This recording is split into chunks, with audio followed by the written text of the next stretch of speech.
By the late 1980s and early 1990s, anime was beginning to reach audiences far beyond Japan. One of the biggest turning points came in 1988 with the release of Akira.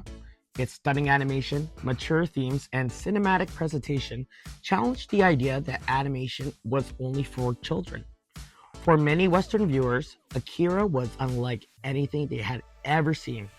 The film demonstrated that animation could tell complex stories, aimed at older audiences, and helped open the door for anime outside of Japan. Another major milestone arrived in 1995 with Neon Genesis Evangelion. Created by Hideaki Anno, the series combined giant robots, psychological drama, philosophy, and deeply flawed characters in a way that challenged expectations of what animation could be. Together, Akira and Evangelion helped establish anime as a serious artistic medium and attracted growing international interest. At the same time, Japanese video games were becoming increasingly popular around the world. Franchises such as Mario, Zelda, Final Fantasy, Mega Man, Sonic, and Pokemon introduced millions of people to Japanese art styles, storytelling, and creative design philosophies.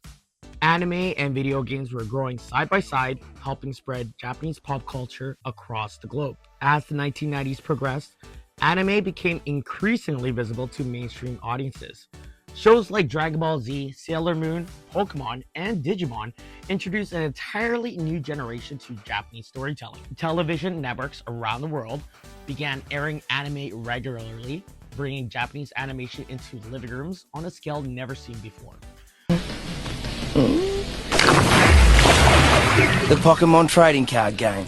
All the creatures, all the battles. For many kids growing up in the 1990s and early 2000s, anime wasn't replacing Western animation. They were growing up with both. Many watched SpongeBob SquarePants, Batman the Animated Series, and Dexter's Laboratory during the day, then watched Dragon Ball Z, Pokemon, or Sailor Moon.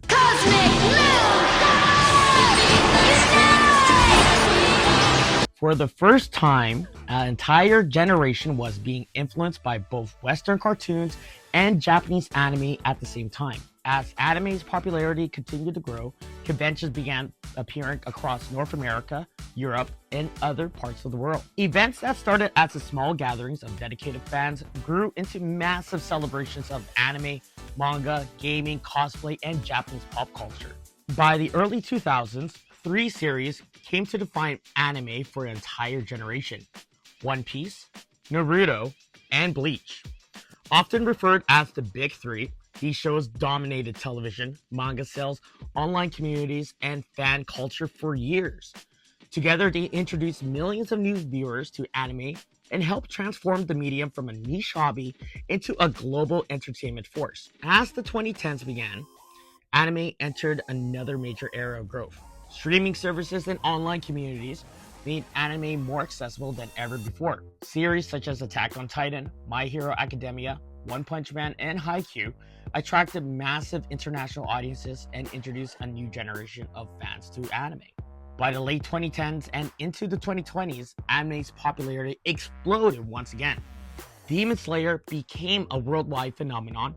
Jujutsu Kaisen attracted millions of viewers, and anime was no longer viewed as a niche interest. It had become mainstream part of global entertainment. What began decades earlier with Astro Boy had grown into a worldwide cultural force, and the children who grew up watching anime were about to shape the future of animation itself.